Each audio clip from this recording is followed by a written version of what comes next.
సమదృష్టి యందు సంపూర్ణ మనస్సుతో స్థితులైనవారు ఈ జన్మలోనే జననమరణ చక్రమును జయిస్తారు.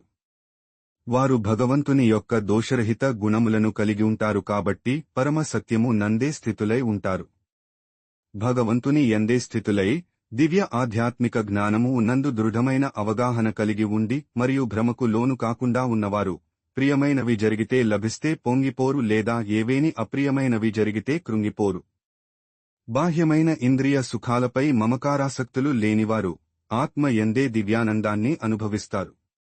యోగం ద్వారా భగవంతునితో ఐక్యమై అంతులేని ఆనందాన్ని అనుభవిస్తారు. ఇంద్రియ వస్తువిషయ సంపర్కం వలన కలిగే భోగాలు ప్రాపంచిక మనస్తత్వం ఉన్నవారికి ఆనందదాయకంగా అనిపించినా అవి యథార్థముగా దుఃఖ హేతువులే.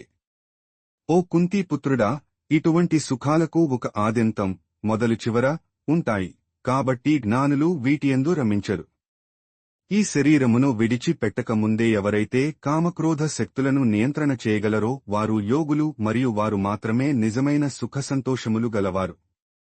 ఎవరైతే తమలో తాము ఆనందంగా రమిస్తూ ఉంటారో లోనున్న పరమాత్మ యొక్క ఆనందాన్ని ఆస్వాదిస్తూ ఉండి అంతర్గత జ్ఞాన వెలుగుచే ప్రకాశిస్తూ ఉంటారో అటువంటి యోగులు భగవంతునితో ఏకమై భౌతిక ప్రాపంచిక అస్తిత్వము నుండి విముక్తులవుతారు.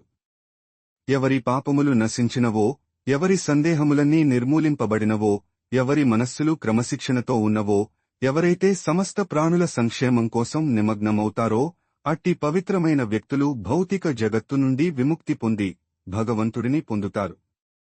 నిరంతర ప్రయాస ద్వారా కామక్రోధముల నుండి బయటపడినవారు, మనస్సుని నిగ్రహించినవారు, ఆత్మజ్ఞానంలో ఉన్నవారు అయినటువంటి సన్యాసులకు ఇహపరలోకాలలో భౌతిక అస్తిత్వం నుండి విముక్తి లభిస్తుంది.